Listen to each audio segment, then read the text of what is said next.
আলাইকুম। আমি চুলায় একটা ফ্যান বসিয়ে দিলাম, দিয়ে দিলাম সয়াবিন তেল, দিয়ে দিলাম পেঁয়াজ কুচি। পেঁয়াজটা একটু ভালো করে ভেজে নেব।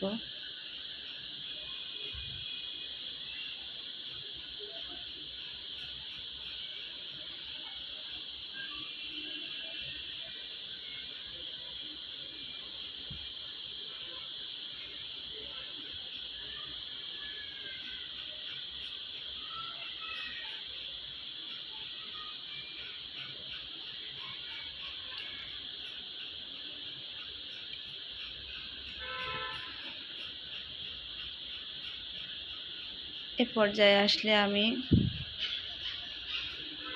দিয়ে দিব লবণ, পরিমাণ মতো লবণ দিয়ে দেব।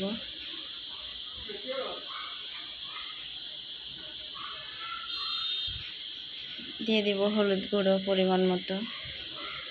এবার একটু ভেজে নেব।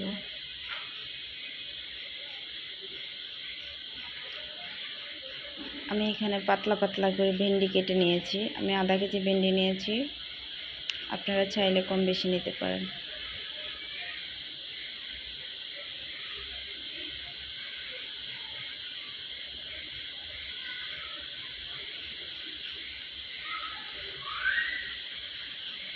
ভেন্ডিটা একটু ভেজে নেব। এই পর্যায়ে আসলে আমি দিয়ে দিব কাঁচামরিচ।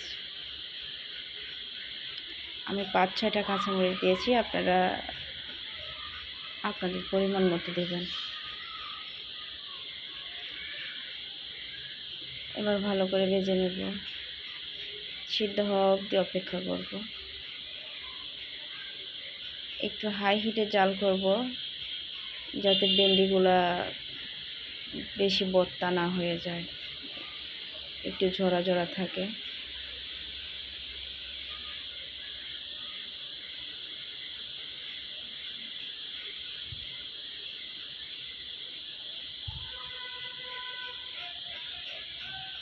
দেখেছেন আমার ভেন্ডিটা কীরকম ঝরঝরে হয়েছে। এই ভাজিটা খেতে অনেক বেশি টেস্টি হয়, বাসায় একবার হলেও ট্রাই করবেন।